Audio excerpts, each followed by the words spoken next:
Wena ma. Ile ndaba kaGaba. Gaps. Osithuma, ungakhathazeki. Sengimkhohliwe ngoba naye ungikhohliwe. Okubuhlungu nje ukuthi umthumele i-postcard. Hawu, ukusho ukuthi ke akakhohliwe angithi. Ish, ngiyalibonga i-postcard. Kodwa le ndaba yokuthi angibize ngokuthi ngu-Sophie.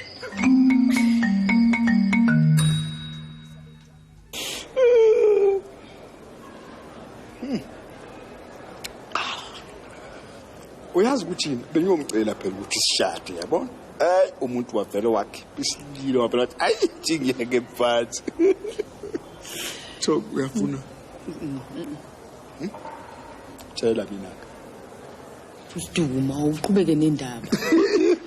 hey wena walanda indaba ende yokuthi ke uGaps yena sowamkhohlwa ngoba yena umkhohliweke ayilutho phela asafuna ukumbona ngithi hey phela wathi uyabona ukuthi yini mina uma ngithemba uyabona ngizoziphatha kahle ngize ngiyofa uyabona sokufa silahlala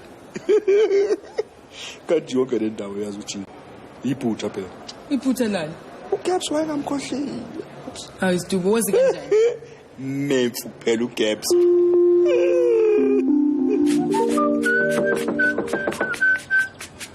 ngena.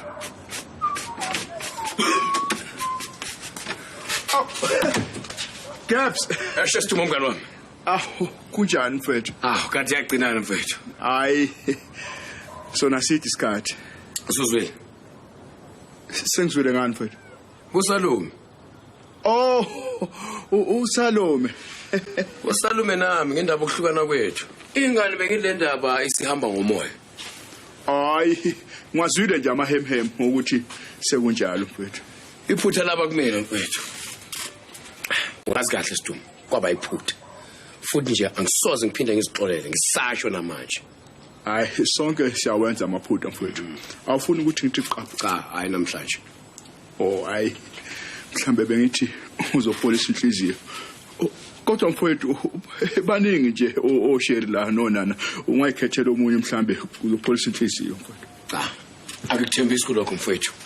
Cha, futhi ke angithandi. Awuthandi? Cha, angithandi. Ngibuyele yena uSalome la. Oh. Manje mfowethu ubwenza imarket souk ngokufuna ukuthi ke mhlawumbe